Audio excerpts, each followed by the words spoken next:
Fire her. Get rid of that black cleaning lady right now. General Manager Ethan Harrison hissed into the mic as he saw the delegation entering the lobby. Victor Zhang stepped across the red carpet with 6 associates. Ethan straightened his tie, smiling. "Welcome to the Wellington." Victor only nodded, then spoke immediately in Mandarin. Ethan's smile faltered. He pulled up the human-like AI translator app. The machine voice broke syllables awkwardly, making Victor pause. Ethan had to admit, "I'm terribly sorry, Mr. Zhang. None of our staff speak Mandarin." The air seemed to drop a few degrees. The delegation exchanged glances. Bad sign. At the edge of the scene, a black woman in a gray uniform pushed a cleaning cart past. Name tag, Olivia Thomas. No one knew that, back in her rented room, hung a Harvard bachelor's degree and a master's from Peking University. In just a few hours, she would rewrite this meeting. 3 hours earlier. The Wellington was like a stage waiting for the curtain to drop. Ethan rapped on the table. 2 p.m., Mr. Victor Zhang arrives. If we make his list, the Wellington gets its wings. The head chef presented Chinese fusion dishes. Maintenance kept the presidential suite at 72 degrees Fahrenheit. A manager timidly asked, "Should we hire an interpreter?" Mr. Zhang prefers Mandarin. Ethan waved it off. His assistant says he speaks perfect English. The translation app just got an update. Nearly human. Leaving the room, Ethan told Emma Brooks, head of housekeeping, "Your team is invisible today. Rooms need to be spotless, like magic." In the East Wing, Olivia tucked hospital corner sheets, placed a white tea and jasmine diffuser in a shaded corner, murmuring in Mandarin. Keep it away from the sun so the scent spreads evenly. In her bag, a dog-eared Chinese economics magazine, a worn Chinese-English dictionary. The radio crackled, VIP arriving in 50 minutes. 4 years in housekeeping, labor rendered invisible. Olivia had returned from Beijing with dreams of an international career. Reality was student loans breathing down her neck. 217 job applications, 63 interviews, 0 offers. The Wellington was hiring cleaners, and she needed rent money. Temporary, she told herself, until temporary became year 4. She had witnessed million-dollar meetings through door cracks, silently correcting bad translations in her head while emptying trash cans. 2 p.m. black SUVs stopped in front of the lobby. Victor stepped out. Charcoal suit. He spoke to his team in Mandarin. Grace Lin, an associate, translated a few pleasantries. Mr. Zhang is impressed by the architecture. The presidential suite is ready. The chef has prepared a Chinese fusion menu, but Olivia, circling with her cart, heard Victor's real words. The decor is acceptable, but I'm concerned they won't understand our needs. In the executive boardroom, Ethan began, "Ladies and gentlemen, this is an investment opportunity." Victor cut in with Mandarin. Vertical zoning regulations around the financial district compared to Shanghai. Grace watered it down into a generic line. Ethan smiled awkwardly. "We'll have our legal team respond in detail." Victor pressed on. Recent changes to foreign investment tax laws for mixed-use hotel retail complexes. Ethan clung to the translation app. "Please speak into this." Victor spoke. The screen spat out, "Chicken tax, hotel mooncake." Ethan tried again, slowly. "Foreign money, tree law, change question important now." The room froze. The tech lifeline had sprung a leak. "Give us 5 minutes," Ethan said. Outside, he gathered the team. Daniel Price, finance. "I can handle basic tax, but the international part needs an expert." Assistant. "The partner interpreting service requires a 30-minute minimum to get someone. The only candidate just called in sick." One suggested focusing on visuals, another on a demo. Security chief joked, "My cousin once learned Chinese, but he's in another state." Noah Kim, IT.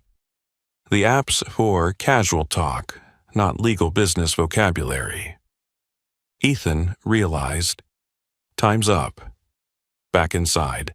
Apologies for the technical issue. We propose rescheduling the presentation for tomorrow morning to ensure proper interpretation. Grace translated. Victor checked his watch, conferred briefly with his team. A few leather folders closed. Message received. They'd focus on 2 other meetings. Wellington might be crossed off. In the hallway, Olivia wiped the same strip of molding, stalling. She'd heard and understood both languages. In her head, 2 voices clashed. Self-preservation. Don't cross the line. Last time they told you, stay in your lane, and self-respect, you know how to untangle this. She glanced through the glass. Ethan, the man who'd just ordered her fired, now looked like he was watching his career crumble on the spot. If she stayed silent, her own window of opportunity, and that of many other invisible workers, would slam shut. Olivia pulled off her gloves, adjusted her bun, took a deep breath. She pushed the door open, standing at the threshold. "Excuse me." Ethan scowled. Not now. Olivia ignored him, locking eyes with Victor, speaking flawless Mandarin. "Mr. Zhang, I clearly heard your questions about recent foreign investment regulations and vertical zoning. If you permit, I can assist with interpretation and clarification so we can communicate accurately." The room went still. For the first time since arriving at the Wellington, Victor looked genuinely surprised. And Ethan. He saw an invisible line being crossed right in front of him. Victor neither nodded nor shook his head. Tilting his head slightly, he seemed to signal the start of a test. In rapid Mandarin, with a few regional dialect variations mixed in, he asked bluntly, "The city has just changed vertical zoning around the financial district. What's the impact on a hotel project integrated with retail?" Olivia responded instantly, also in Mandarin. The new framework allows mixed-use models with a maximum height of 40 floors, if circulation metrics are met. Projects that sit on both a tourism corridor and an international business belt will be prioritized. Wellington meets both, so it qualifies for dual advantages in permits and taxation. She made brief comparisons to Shanghai and Beijing to show familiarity with urban governance structures in Chinese markets. Several associates clicked their pens to take notes. Grace Lynn stepped back from her role as bridge. Ethan's slides faded into the background. Victor pressed on. "What about the change in foreign investment tax if the project has a cultural component?" Olivia replied that the city has a time-bound tax reduction program for projects incorporating genuine cultural exchange. If Wellington set up a proper, functioning tea service, not just decorative, the project would check multiple incentive boxes. Ethan interjected, "Thank you, Ms. Thomas. Let's return to the presentation. You just need to translate." Polite words, but a clear order to go back to your place. Olivia relayed the translation, but Victor waved it off. "No need. I want to hear her perspective." Olivia's seat slid from the edge of the room to the center of the table. She chose thought translation over a speech. Speaking to Victor in Mandarin, then summarizing for Ethan and the team, she said, "Mr. Zhang is interested in adjusting the product to fit the habits of Chinese business travelers. At least 3 areas need change. 1. The tea rhythm. Wellington has bars everywhere but lacks a dedicated tea lounge near meeting spaces. For Asian guests, tea is the preparation rhythm before negotiation," she said. Suggestion: a small tea lounge, fixed tea times, a few lines of white tea oolong pu-erh, with a simplified ritual. 2. Room configuration. Many guests combine business trips with a few days for family. We lack connecting rooms and flexible policies, Olivia said. Suggestion: connecting room packages. Prioritize east-facing suites for premium tiers with late checkout options. 3. Digital payment. The current process doesn't have WeChat Pay, Alipay at the front desk, restaurants, or minibar. A quick dynamic QR system could be deployed. IT would need to handle provider KYC and reconciliation. Low cost, immediate impact. She paused. These aren't about exoticizing Chinese guests. It's simply turning on the right language for the listener. Victor smiled slightly.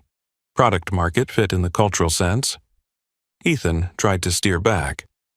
We've prepared ROI, NPV, IRR. Victor cut him off. I'll review the numbers. I need to see reasoning ability.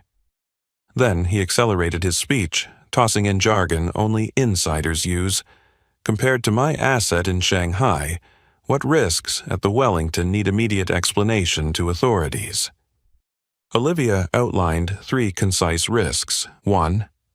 Circulation pressure when integrating retail requires a crowd flow management plan to avoid permit violations. 2. Retail hotel cash flow control should be separated via an SPV legal entity and internal SLAs for clear auditing.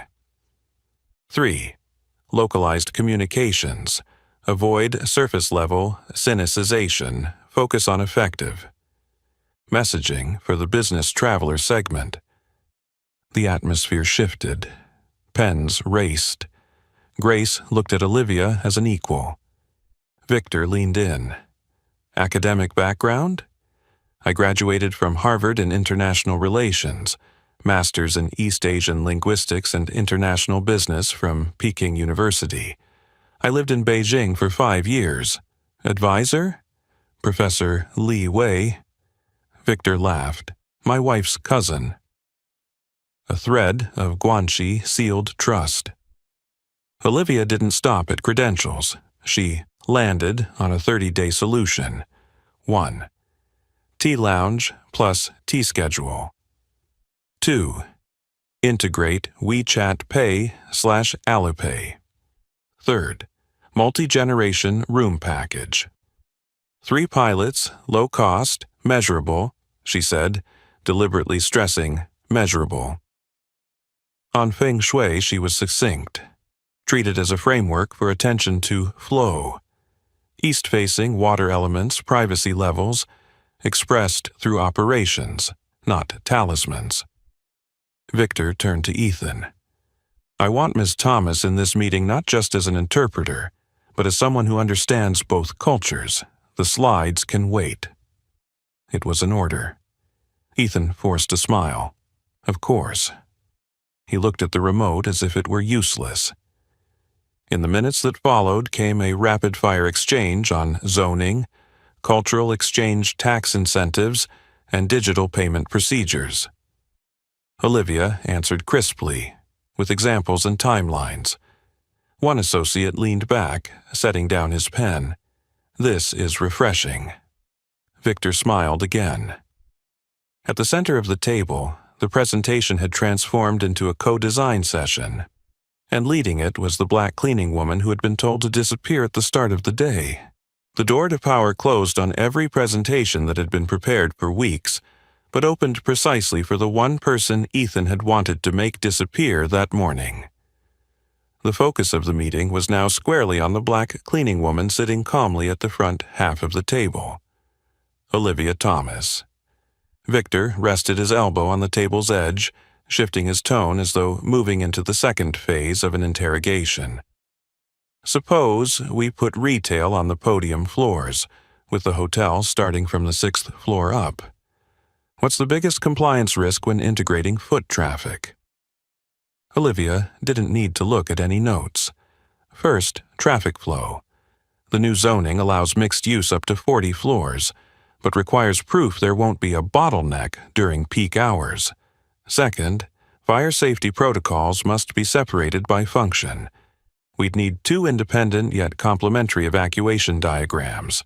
Third, the retail loading bay can't cut across the hotel's back-of-house flow. She spoke crisply, in order, then moved straight to how to wire in the process. We set an internal SLA between retail and hotel, monitored by KPIs on guest flow and waste disposal time. Consolidated reporting, but separate accounting via an SPV for clear auditing. Grace glanced up and gave the faintest nod, a mark of respect from one professional to another. Ethan suddenly realized he'd read the game wrong from the start. No one was buying slides. They were buying reasoning ability. Victor pressed harder.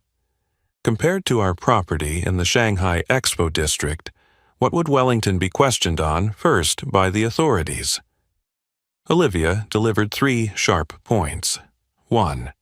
Proof of no sidewalk encroachment when tourist volume spikes. 2.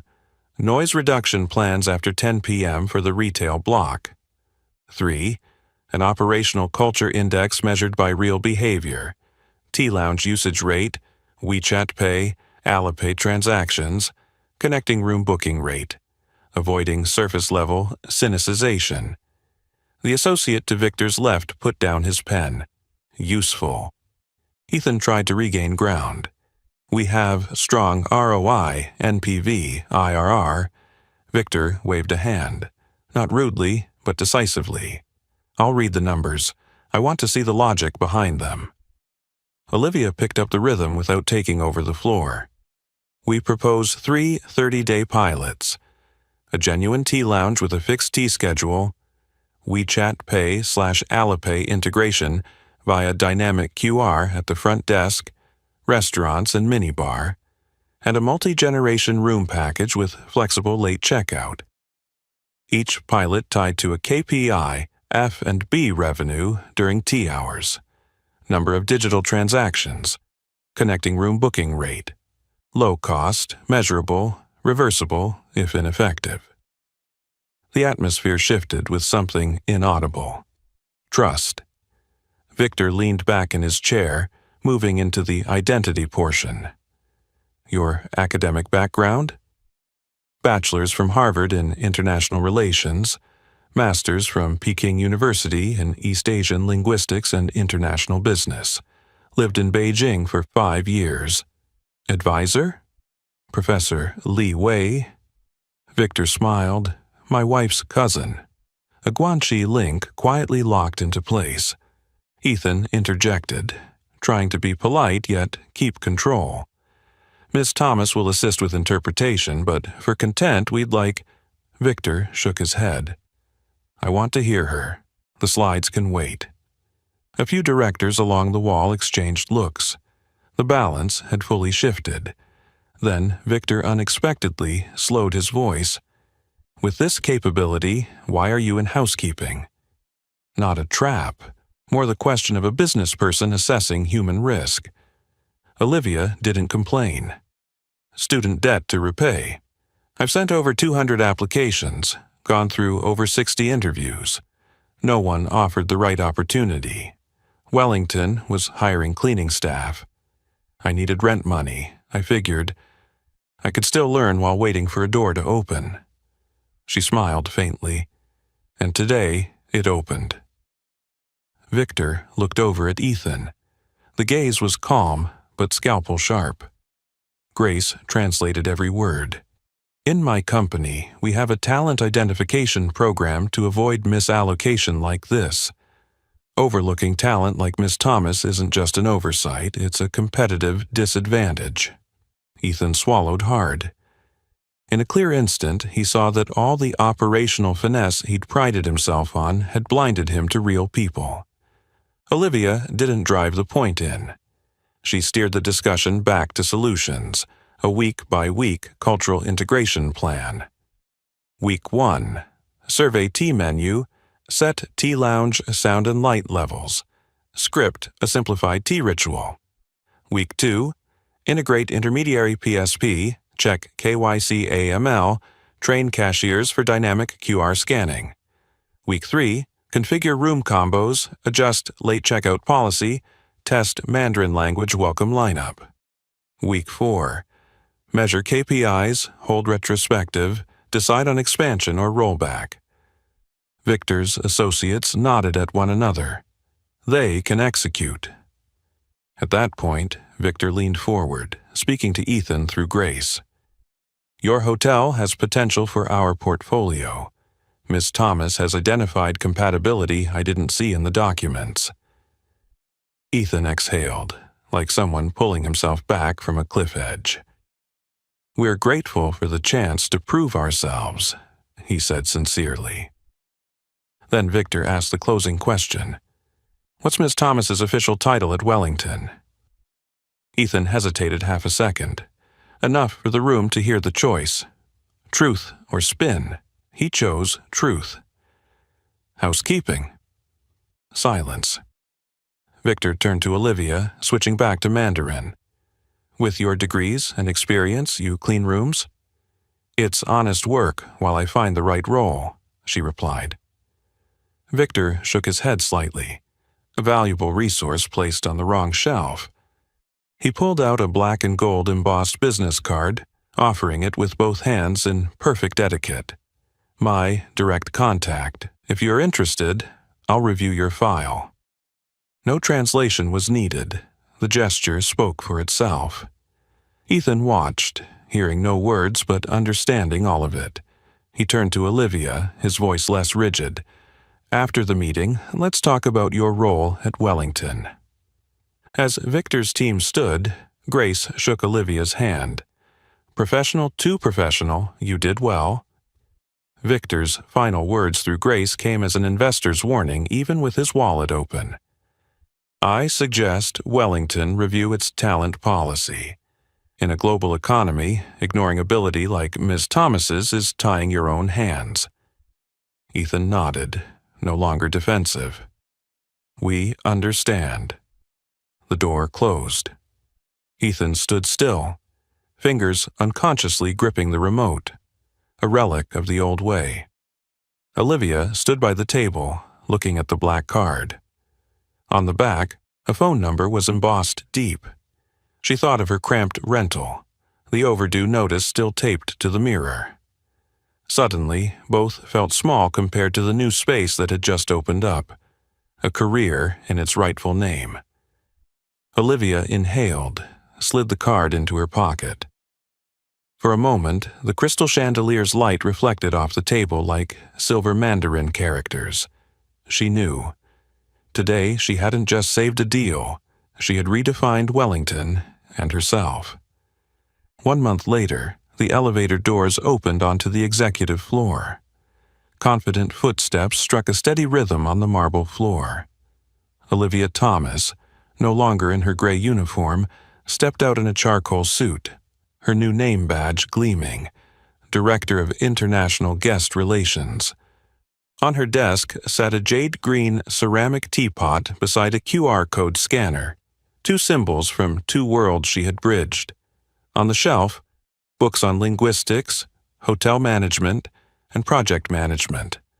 Next to them, her master's degree from Peking University and a letter of intent from Zhang International confirming the Wellington as a new portfolio asset. A single line made her exhale. The delinquent mark on her student loan account had changed to manageable. In the main conference room, 30 employees from every department filled the seats. The projector lit up. Hidden Talents Initiative, recognizing the whole person behind every position. Olivia scanned the faces, many still showing traces of night shift. Housekeeping, maintenance, kitchen, front desk, concierge. A month ago, I pushed a cleaning cart past this very room, she began. Today, we're mapping your hidden skills to the real needs of this hotel. The slide changed. 40% of employees spoke at least one foreign language. 65% had degrees or certifications unrelated to their current role. 78% had specialized skills never used at work. A murmur rose, the sound of people suddenly being seen. At the back, Ethan Harrison stood with his notebook closed. Since the meeting with Victor, he'd overhauled several processes. Mandatory full resume reviews for all roles, a new skills and languages outside job description section, an internal application channel for frontline staff, tiered language stipends. He no longer showed off a translation app before meetings. Instead, he asked, "Who's the best at translating context for this session?" Olivia moved into the details of the 3 30-day pilots she had promised. First, tea lounge and tea schedule. Not a decorative corner, but an operational space measured by kpias, low tables, straight-back chairs, white tea, oolong, pu'er, a set tea time from 2:30 to 3:30 p.m. before negotiation blocks. A short SOP, water at 85 to 95 degrees Celsius, steeping times for each type, low-pour etiquette for offering tea, F&B training, 2 hands-on sessions, 1 cultural context briefing, why, not just how, 2 WeChat Pay Alipay integration. With Noah Kim IT, Wellington integrated via an intermediary, PSP, dynamic QR code scanners linked to each bill, not static codes taped to a wall, KYC AML completed, reconciliations twice a day, printed receipts with reference codes for accounting to track cash flow, training for front desk and cashiers, handling device changes, unstable networks, and refunds. 3. Multi-generation room package. Ava Reed, sales, designed connecting room combos, east-facing priority for suites, flexible late checkout, hourly bilingual secretary service. Daniel Price, finance, calculated profit margins after adjusting housekeeping schedules and cleaning configurations. Olivia caught herself and corrected. Housekeeping, not cleaning, to avoid hidden cost creep. The KPI slide lit up. T-hour F&B revenue up 18% over baseline. Digital transactions reached 32% among Chinese guests. Connecting room bookings rose 22% in weeks 3 through 4. 17 employees were recognized for valuable skills, 3 promoted, 5 received language stipends. But Olivia emphasized the most important point. All 30 out of 30 names on today's list are entering individual development plans. No one is invisible anymore. During the break, Ethan approached, his voice sincere without a script. "Thank you. And sorry for that day." Olivia nodded, lightly, as one accepts a part of the past to move forward. "We still have work to do," she said. Ethan replied, "Training budgets approved." "Roll it out." That afternoon, a delegation from Shanghai arrived. Olivia stood in the lobby, her Mandarin flowing smoothly. Welcome greetings, tea lounge directions, QR payment instructions, multi-generation package introductions. As the elevator doors closed, she saw Eli Nguyen, a student engineer working in maintenance, adjusting a light fixture. He had just enrolled in the hotel's internal data analytics course. Their eyes met, a nod between those who had once been unseen. Back in her office, an email from Grace Lynn. "Thanks for the meeting recap. Professional to professional. Your approach worked because you respected context, not just words." Olivia smiled. On the wall opposite, the roadmap hung neatly. In 90 days, expand the tea lounge into partnered tea service for MICE events. Integrate Alipay Plus for pop-up vendors. Test a WeChat mini program for in-room service booking. As night fell, Ethan stood beneath the old chandelier, remembering the phrases chicken tax and hotel mooncake, 2 stinging wake-up calls. In his notebook, he wrote, "People before tools. Language is a business asset." See page 2. He smiled to himself. Sometimes, losing control at the right moment is the art of leadership. Across the boulevard, Victor Zhang ended a call with his legal team. "Send Wellington the cultural integration checklist we use in Tokyo and Singapore," he instructed. "That team knows how to learn." His hand brushed the inside of his wallet, where the black business card no longer sat. No rush. The right doors open at the right time. At the end of the day, Olivia paused before the mirror, removing her new name badge. She remembered the words, "Stay in your lane," from years ago, an irritating but useful reminder. A lane only exists if you accept it. She turned off the office lights, glancing at the tea lounge still warm with the scent of tea, the QR scanner silent. A hotel, once only beautiful, was now growing in depth. And in that space, the black cleaning woman of the past was not only seen, she was making others seen. At the far end of the corridor, the digital board displayed Wellington's new motto, "See the whole person." Not just a slogan, an operational commitment. And it had all begun with one, "Excuse me," slicing through the thick air of an afternoon that had nearly ended in failure. Rumors spread faster than the scent of hot tea. Just 1 week after Olivia presented Hidden Talents, the Wellington lobby was buzzing with whispers. Why are they favoring Chinese guests? Is the tea lounge taking space away from the bar? Is WeChat Pay even safe? At the bar, a veteran bartender didn't hide his irritation. "We're an international hotel, not a tea house." Ethan overheard, exhaled, and simply said, "Call Olivia." Olivia brought no slides, only a notebook. "Favoritism or segmentation?" she asked. "When we serve European MICE groups, we adjust the wine list and dining schedule. For Chinese business travelers, we adjust tea timing and payment methods. That's not bias, it's matching the audience." She quickly sketched a value cycle. Tea lounge draws guests into negotiation windows, increasing F&B revenue. Digital payments reduce friction. Multi-generation packages increase LTV.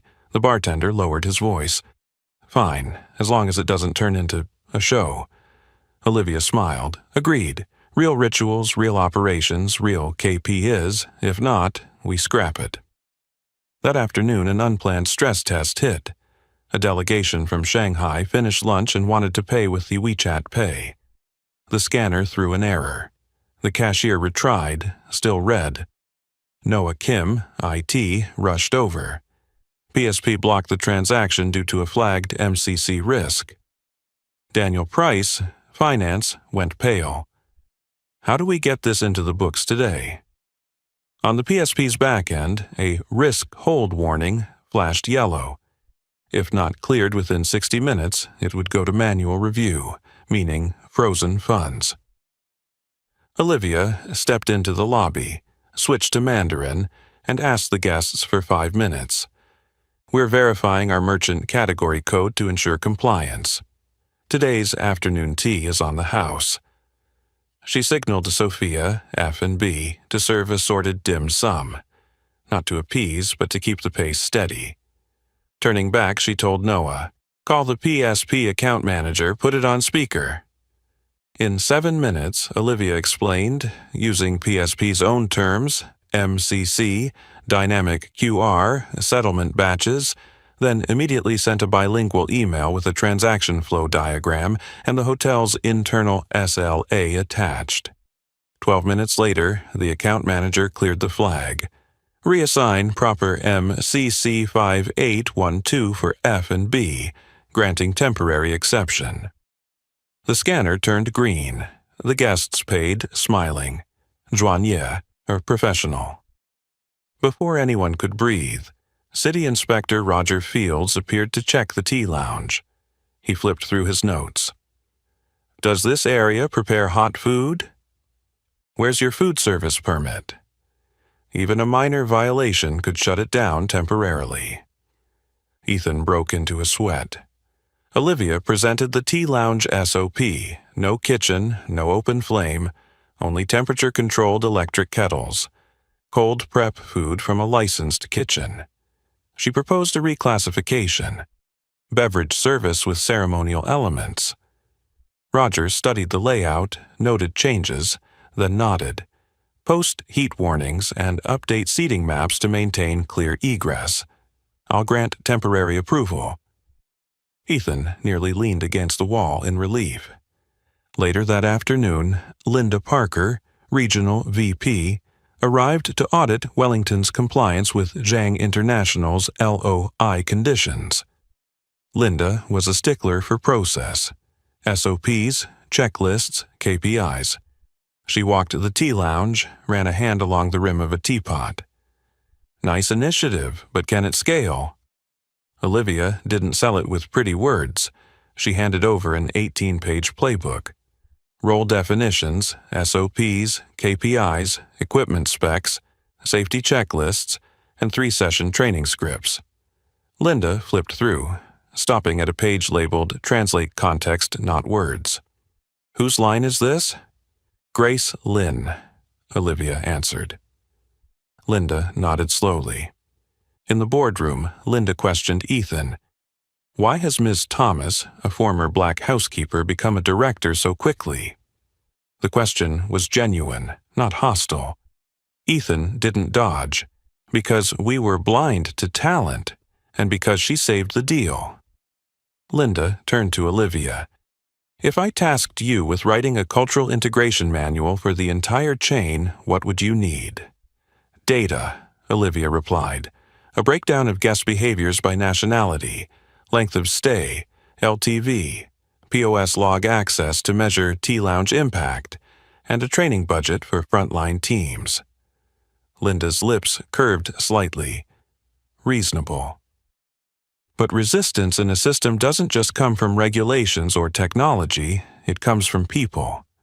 That evening, Emma Brooks, head of housekeeping, knocked on Olivia's door. I'm proud of you, Emma said, but my team's worried. They fear the hidden message is, to be recognized, you have to leave housekeeping. Olivia knew that pain better than anyone. Emma, hidden talents isn't a one-way street. If someone wants to stay in housekeeping, we still recognize their expertise and pay language or skill stipends when they use them. You could co-lead a workshop, the guest journey from a housekeeping perspective. No one understands the backstage experience better than your team. Emma smiled, eyes glistening. Deal. The next day, another arrow flew in. Competitor Regent Aurora launched ads for a Tea Emperor Suite and Mooncake Festival, a gaudy copy of Wellington's story, even lifting the phrase Hotel Mooncake from Ethan's infamous translation blunder. Social media buzzed. Ethan frowned. They're twisting the meaning. Olivia stayed calm. Even better. The more they turn culture into a performance, the more we stand out by doing it authentically.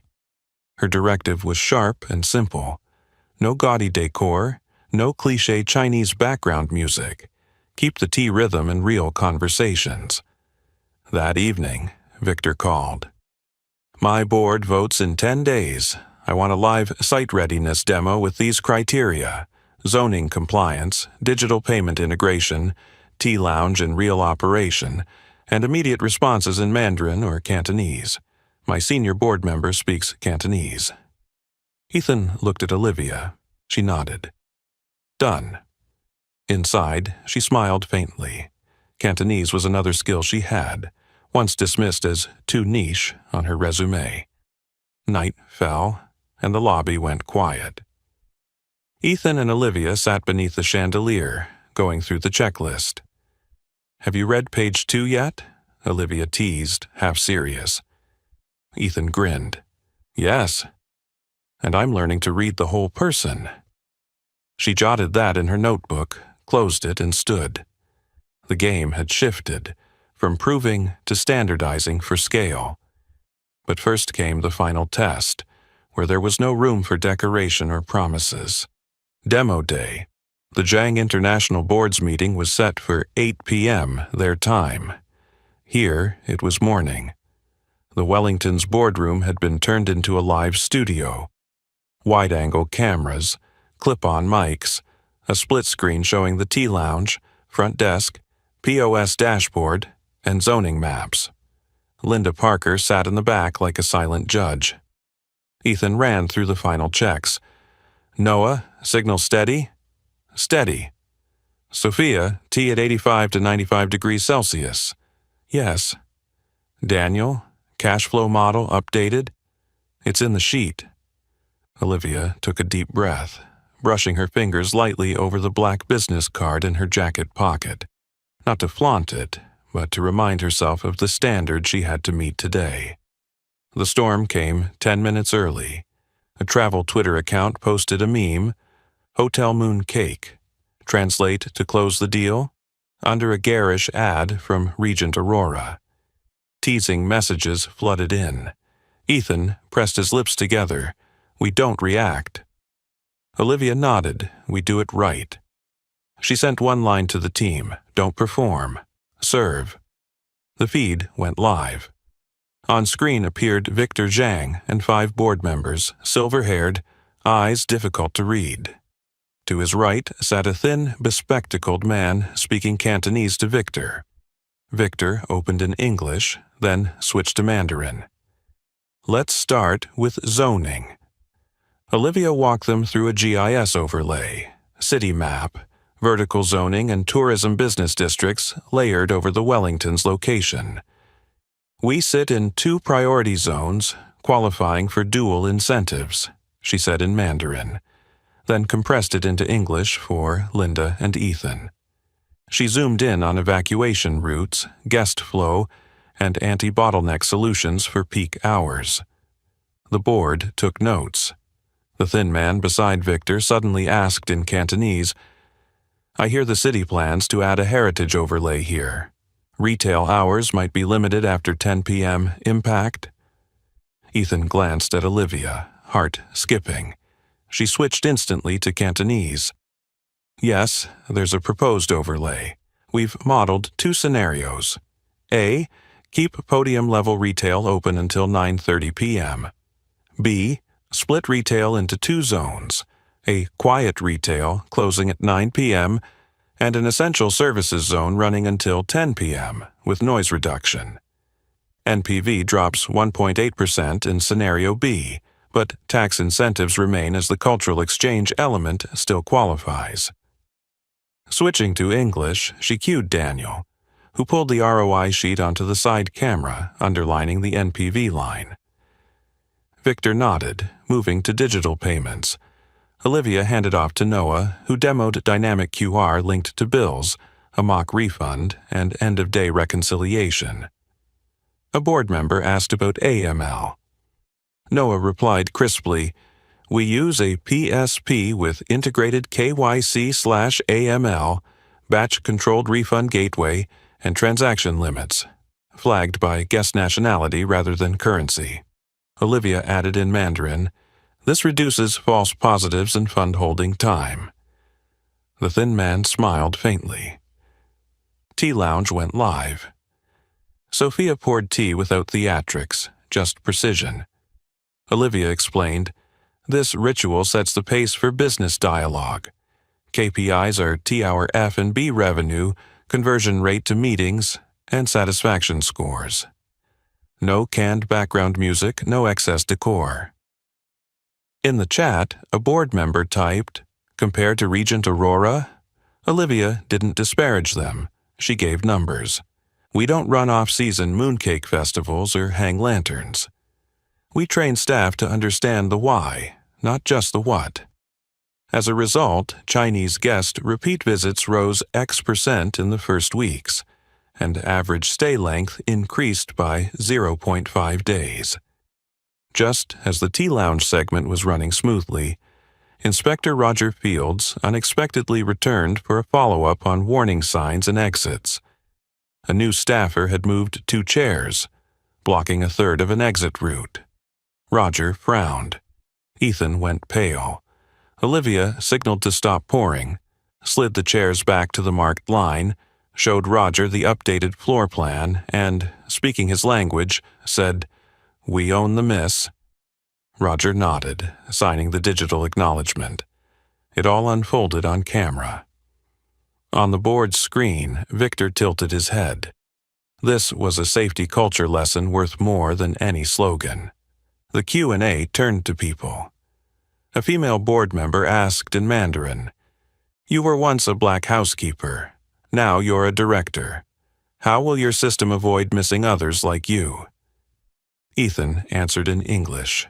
Olivia interpreting, "We require full resume reviews for all positions, add a hidden skills section, open lateral application channels, provide language stipends, and run the Hidden Talents program led by Ms. Thomas." Olivia added, "In the first month, 17 people were identified, 3 promoted, 5 given stipends.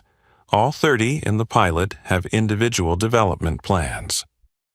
The meeting moved to its final item, recommendations. Victor looked around, then at Olivia. "Any last words?" Olivia delivered them in Cantonese for the thin man, Mandarin for the full board, and English for Ethan, fluent and unbroken.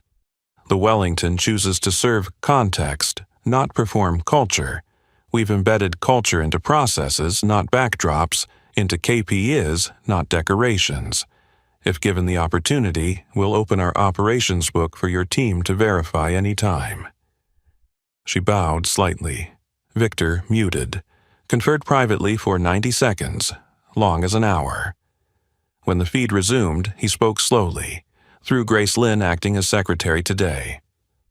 The board votes 6-0 to move from LOI to binding MOU, with the condition of scaling the cultural solution chain-wide within 6 months. Ethan couldn't hold back a clenched fist pump, not raised, but visible. Linda Parker leaned toward Olivia. "Write me the chain manual." The call ended. Congratulations flooded in, but in the room, only the faint hiss of boiling water remained. Ethan turned to Olivia. "You're staying, right?" His eyes weren't pleading. They were the eyes of someone ready to build a system around the right capability. Olivia looked at the black card, the embossed number real, but she also saw Ely Nguyen's eyes in training, Emma Brooks's tear-wet smile, and the words, "Don't perform. Serve." Still warm. "I'll stay," she said, "but on 2 conditions: learning budgets for the front line and the right to measure honestly. If it doesn't work, we roll back." Ethan nodded. "Deal." Linda added, "And I want the Talent Finder protocol in 30 days. Olivia pocketed the card. The storm had passed, but the flight path had just opened. In the tea lounge, Sophia poured another round. No lanterns, no off-season mooncakes. Just tea at the right temperature, dialogue in the right language, and a hotel turning from beautiful to deep.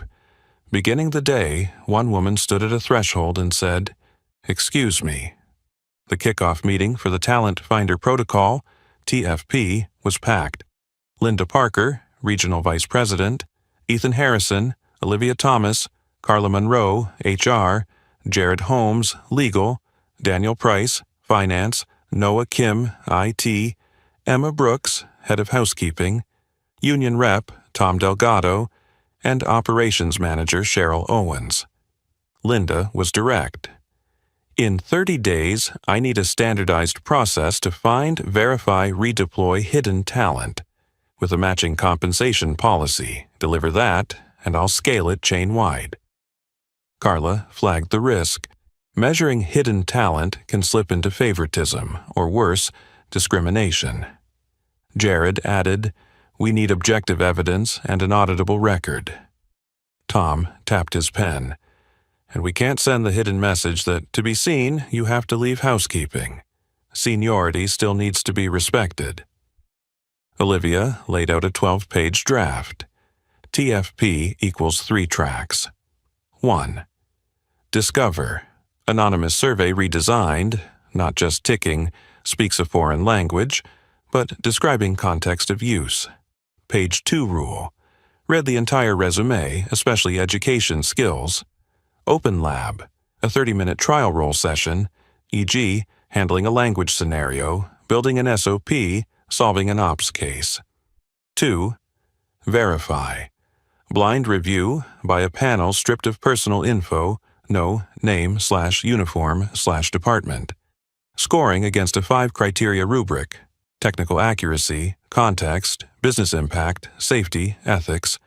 Requires evidence, demo, certification, peer reference. 3. Redeploy. Promotion or secondary assignment with stipend. Contract specifies time. Allocation for the skill and KPI, seniority protection for those who want to remain in their current role while contributing extra skills, e.g., language pay. TFP doesn't force movement, Olivia said, meeting Tom's eyes. It builds a bridge for those who want to cross. Daniel presented numbers.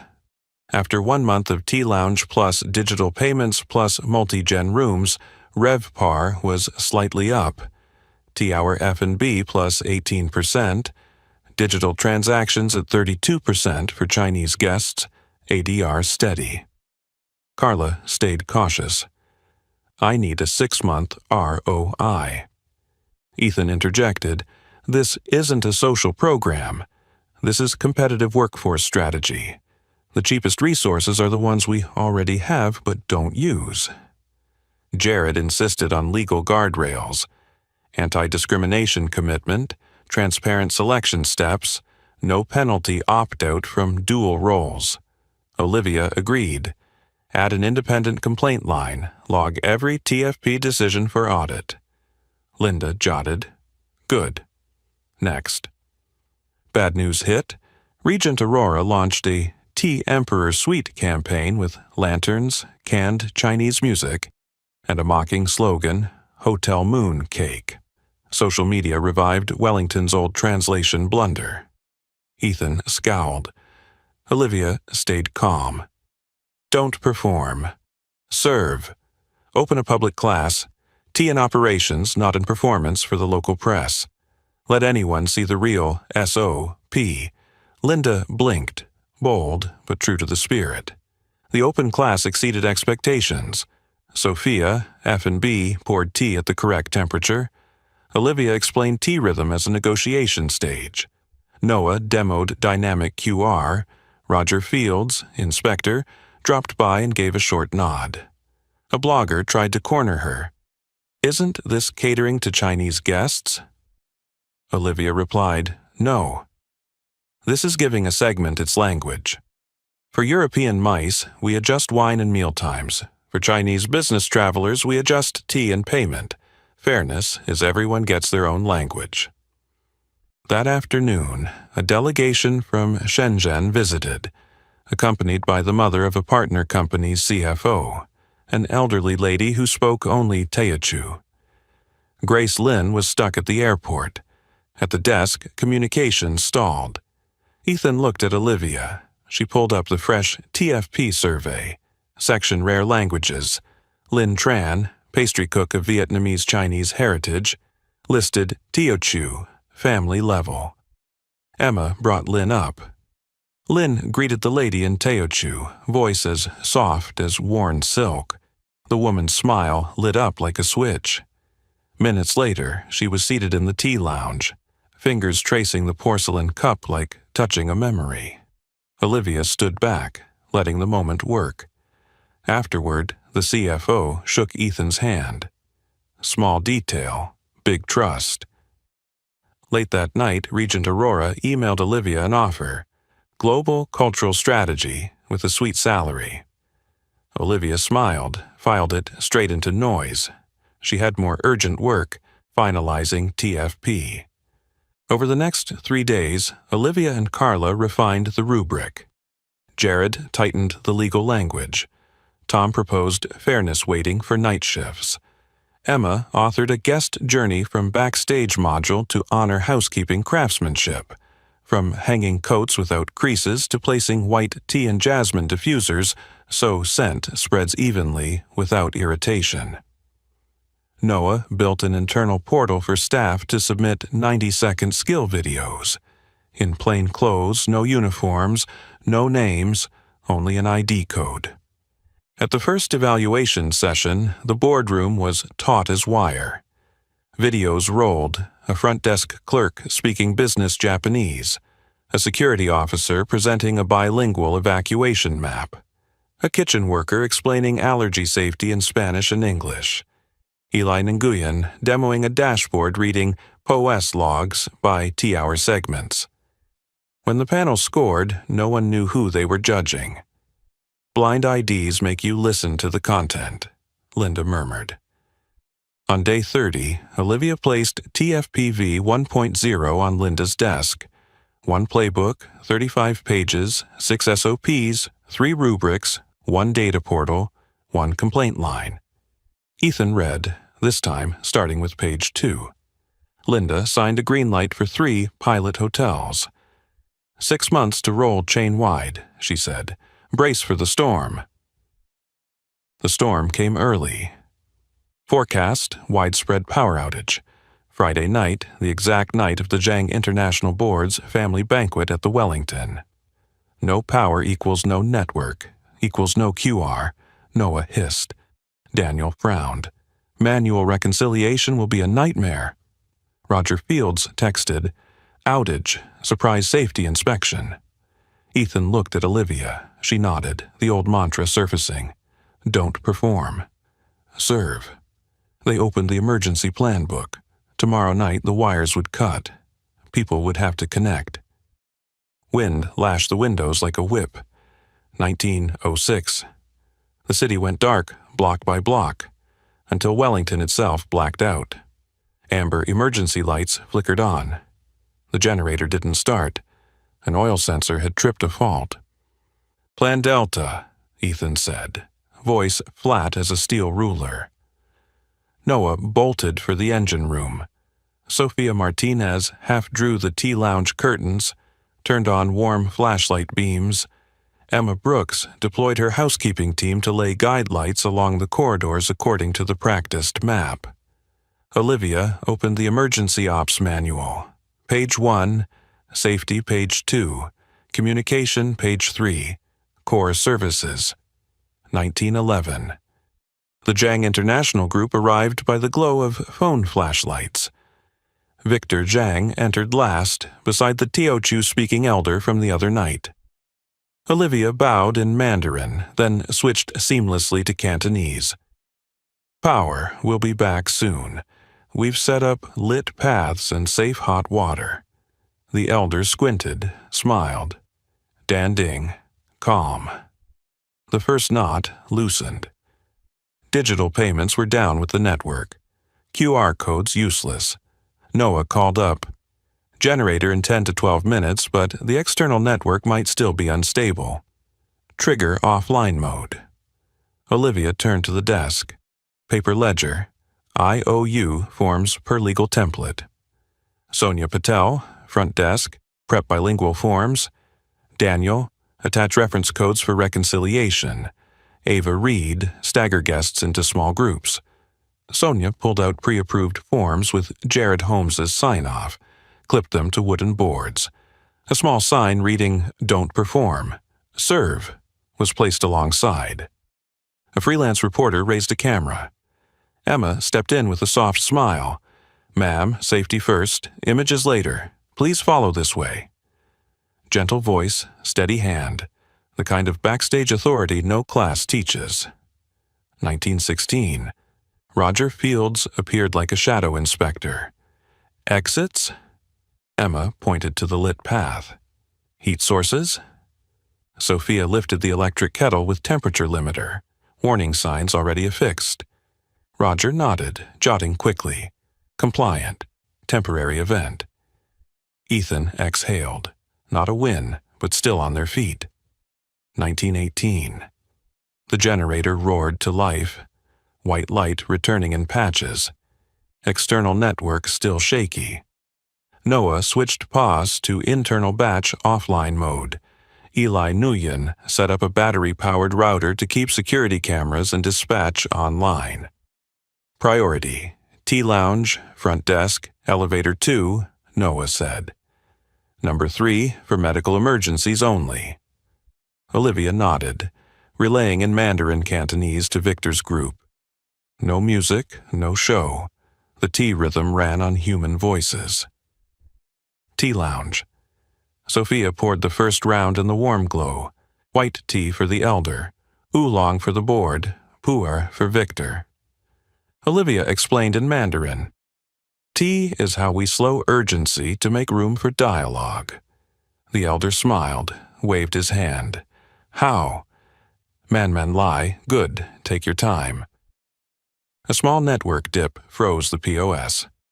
Daniel frowned. Batch took but hasn't logged. We might need full manual reconciliation. Olivia twirled her pen. Accept it. Timestamp every transaction. Service first, accounting later. Ethan met her eyes, an unspoken okay. Just then, a Regent Aurora rival blogger slipped in, live streaming. Wellington blackout, tea lounge chaos. Emma moved in. You're standing too close to the emergency exit. Roger looked up. Indeed, please move. The blogger faltered, killed the feed, slipped out. Ethan murmured to Olivia. They wanted us to perform. Thanks for not performing. 1941. Victor leaned toward Olivia, speaking softly in Cantonese. A board member's mother can't handle sweets. Any warm, comforting dish? Olivia glanced at Sophia. Fragrant rice porridge? Hot kitchen needs stable generator. Sophia hesitated. Lin Tran, the pastry chef who had saved the day with Teochew before, raised her hand. I can make porridge with a travel electric pot in the backup area. No flame. Compliant. 20 minutes. Roger overheard, nodded. Fine, as long as the outlet is safe and not blocking egress. Emma taped the cord neatly, marked with caution tape. While waiting, Olivia sat beside the elder, conversing in Teochew about lotus seed dessert in Guangzhou and Hanoi street scenes. It wasn't PR. It was living anthropology. He told old stories, eyes misting in places.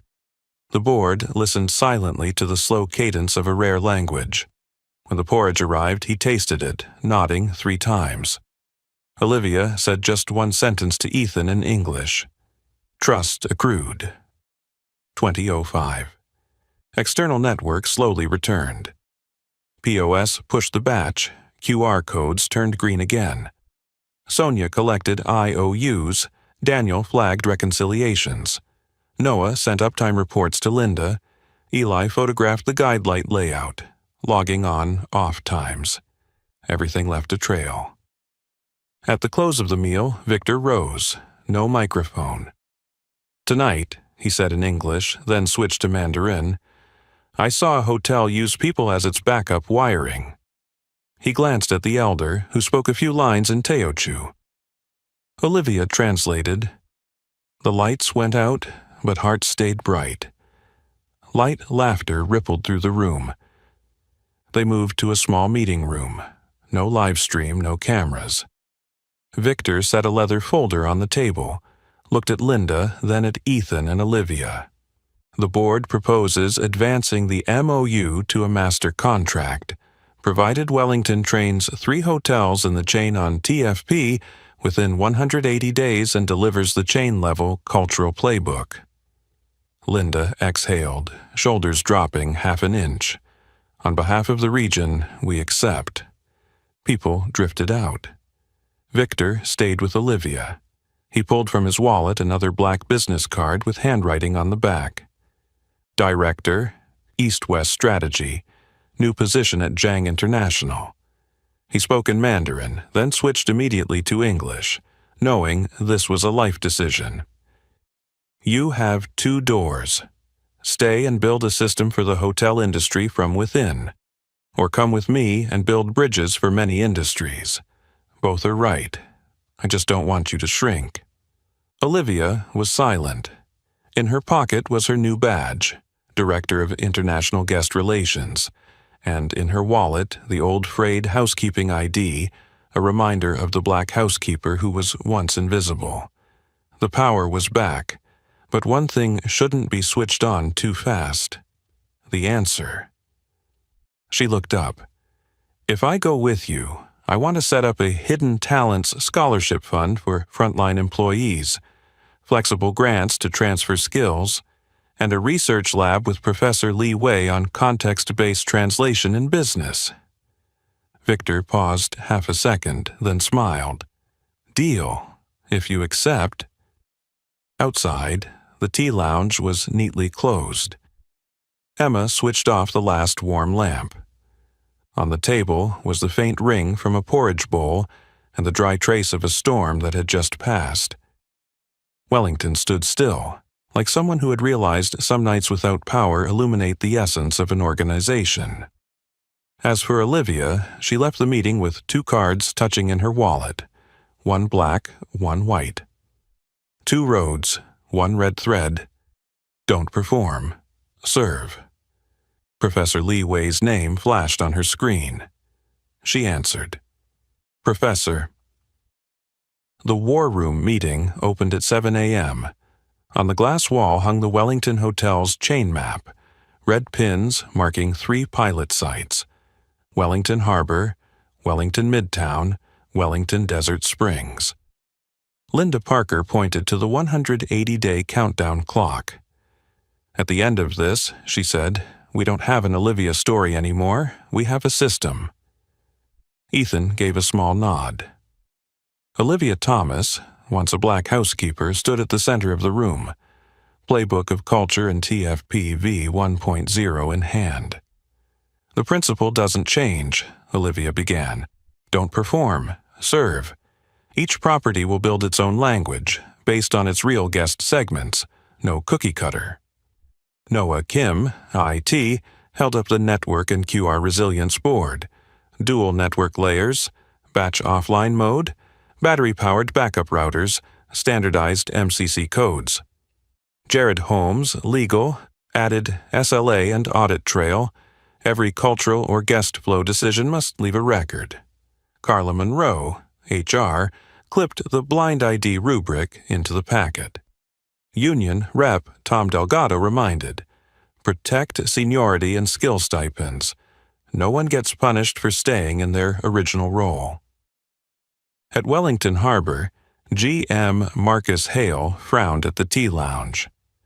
Most of our guests are European cruise travelers. Is tea lounge even a fit? Olivia smiled. Then don't open a grand lounge. We do a conversation corner, a small tea setup before Asian group check-ins, keep aperitivo hours for European guests, no cultural uniforms. Marcus exhaled. Sophia Martinez sent over a minimalist tea SOP. Ava Reed scheduled a dual rhythm, tea for Asia, wine for Europe. At Wellington Midtown, the CFO slapped the table. I'm worried about AML risk if we expand digital payments. Noah answered in CFO speak. PSP with integrated KYC AML, behavior-based limits, end-of-day batch reconciliation. Every transaction tagged with a reference code. Daniel Price presented a loss versus benefit sheet. Faster transaction times plus higher conversion rates in Asian mice blocks equals positive NPV after 2 quarters. Desert Springs was a staffing puzzle. GM Cheryl Owens said, my staff speaks Spanish, few have Asian languages. Olivia pointed to the TFP portal. We start with the languages you already have, no forcing anyone. At the same time, micro-learning, 50 commercial Mandarin phrases, plus context translation checklists for managers. Emma Brooks created the Guest Journey from Backstage module. Housekeeping doesn't support the show. It defines the experience. From how a coat is hung to where the white tea and jasmine diffuser is placed, so scent travels the air correctly. Another line connected to Beijing. Professor Li Wei appeared on screen. Thin frames, measured voice. We must measure what's unseen, he said. Together with Olivia, he designed the CTI, Context Translation Index, 1. Terminology accuracy, random audits of multilingual meetings, 2. channel switch speed, Mandarin exchange Cantonese exchange English, without meaning loss. 3. Business impact, KPIs tied to TQR room combo. 4. Safety compliance, inspector logs, exits, safe temps. 5. Staff dignity, TFP participation rate, stipend count, voluntary nature. Linda nodded. If it's measurable, it's scalable. While the rollout moved forward, Regent Aurora kept pushing Tea Emperor Suite ads, even hiring influencers to stage year-round lantern displays. At peak, they released a parody video of Hotel Mooncake, implying Wellington played word games to close deals. Ethan asked Olivia, "Do we sue?" Jared said, "If they misrepresent facts, maybe. But winning isn't the same as being right." Olivia nodded. Second open house. Invite press, bloggers, inspectors. Let them see inside. SOPS, KPIS, audit trail. Let anyone film. Linda froze for a moment, then smiled. The confidence of a system is letting others look without fear. The second open house was packed. In the tea corner, Lin Tran, the Teochew-speaking pastry chef, chatted with an elderly guest from Shenzhen, her expression softening like touching childhood again. At the desk, Sonia Patel demoed offline IOU, proof that when the wire breaks, people connect. Roger Fields stood with arms crossed, gave a single small nod, which, from Roger, was a standing ovation. Then an unexpected leak flared on an industry forum. Wellington promotes housekeeping to Polish PR. Tom Delgado slammed the table. They're conflating. Carla pushed forward data, blind ID panels, objective rubrics, promotion, non-promotion ratios by department, stipends tied to actual skill use. Olivia wrote an open piece. No one is promoted because they're in housekeeping. They're promoted because of measurable ability, and those who choose to stay are recognized with stipends and growth plans. The post spread fast, not because it was defensive, but because it invited scrutiny. In the middle of the storm, Victor Zhang appeared quietly at Midtown, no entourage. He sat in a corner, listened to a security guard give a halting Mandarin exit route, then smiled as he saw Emma adjust a warning sign to eye level for seniors. He texted Olivia, "Context before content. Keep going." Week 10, the CTI pilot results came in. Harbor scored 3.8 out of 5. Midtown, 3.6 out of 5. Desert Springs, 3.4 out of 5. Linda asked, "Lowest in what?" Olivia pointed to staff dignity. In some sites, frontline staff are hesitant to submit clips for fear of being exposed. We need to protect them better. Carla added an option to blur faces, voices in the portal. Jared tightened anonymity protocols, logging who accessed files. Week 14, a tumor surfaced. Anonymous recruitment messages targeting TFP talent, luring them to Regent Aurora with performance culture stipends. Ethan raised the red flag. Olivia stayed calm. If they want to go, let them leave by choice. We retain with meaning and opportunity, not fences. She launched the Hidden Talent Scholarship, rotating grants for frontline staff to learn new skills, language, data, safety T, in partnership with Leeway's lab. Condition: commit to share. Back at least 12 training hours with colleagues. Eli Nguyen received the first award for advanced data analytics training. Day 120, the MOU, master contract, was signed. Ethan's hand shook slightly as he signed. Linda's stroke was decisive. Victor nodded from the far end of the line. The press ran headlines. Regent Aurora countered with a giant lantern display in their lobby. That night, their tea lounge was cited by inspectors for blocking an exit. The industry buzzed with a paradox. Performance can sometimes switch off what should be lit. safety, and people. Day 175, Linda called. Next week, Global Hospitality Summit. Olivia, you'll close with see the whole person. And your decision? Olivia looked at the two business cards, black from Victor, white from Wellington, pressed together in her wallet. She remembered Lynn's porridge, the Teochew elder's smile, Noah's AML log, Emma's perfectly placed warning sign, Eli's nervous pride at running his first dashboard. Some decisions aren't stay or go, but how to build paths from anywhere. I'll answer on stage, she said. Linda didn't ask again. 5 days left on the clock. Global Hospitality Summit, main stage, soft white lights, the screen behind reading, see the whole person. In the front row sat investment fund leaders, hotel chain executives, press, bloggers, and city inspectors. And in the middle rows, Emma Brooks, Noah Kim, Sophia Martinez, Daniel Price, Carla Monroe, Jared Holmes, Tom Delgado, and Eli Nguyen. In the row beside them, Victor Zhang sat quietly next to Professor Li Wei, freshly arrived from his flight. Ethan gave a short introduction and stepped back into the shadows.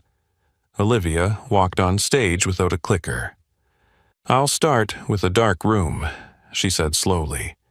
The lights went out, QR codes went dead, the network was gone, and people switched on. The blackout night at Wellington wasn't a problem. It was an exam, and we passed, not with staging, but with SOPs living in people's hands. Behind her, the screen showed photos. Emma laying out guide lights, Sonia printing IOUs, Eli setting up the battery router, Sophia pouring from the electric kettle, Noah sending the log, Roger signing the acknowledgement. No embellishment, just evidence. Then I rewind the tape, Olivia continued. Once, I was a black housekeeper, completely invisible in a very bright lobby. Not because I was lesser, but because the system was designed for some people to disappear. That day, I said, "Excuse me," and stepped into the meeting room. The rest, you already know. A small cough came from the upper rows.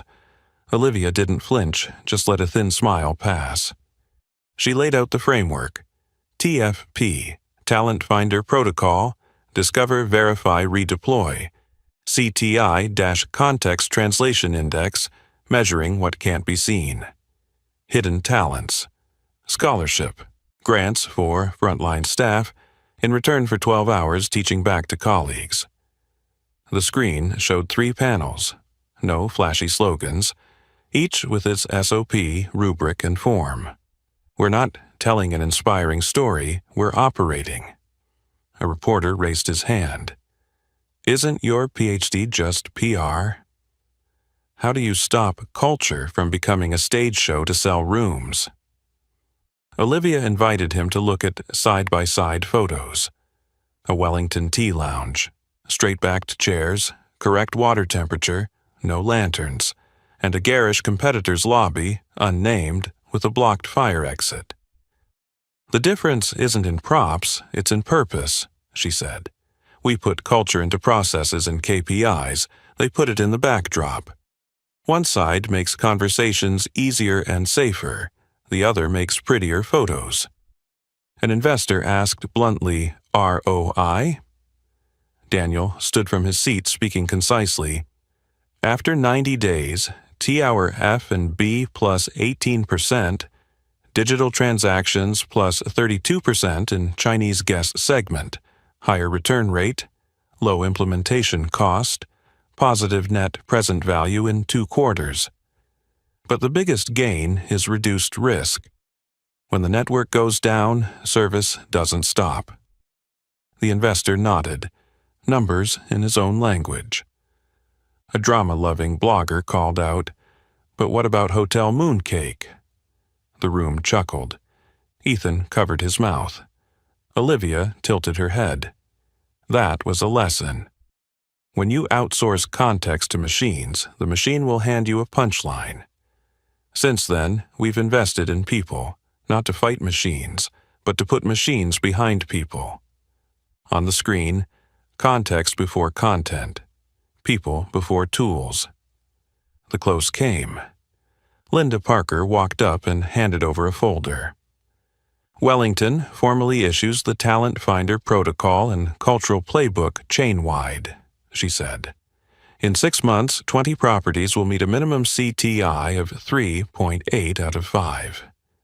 The audience applauded, but Olivia raised a hand. One more decision. She looked at Victor Zhang. Mr. Zhang offered me the position of Director East-West Strategy, she said, without circling around it. The room gasped. She turned to Ethan and the team. Wellington offered me to continue leading TFP and the playbook at chain level. Everyone held their breath. She drew out 2 business cards, one black with gold trim, one white, and set them on the podium. My answer is both, but in service. Then she explained. No, 2-side star speech. I'm signing part-time with Zhang International to build the East-West Strategy Lab with Professor Li Wei, focusing on context-based translation for multiple industries: healthcare, education, retail.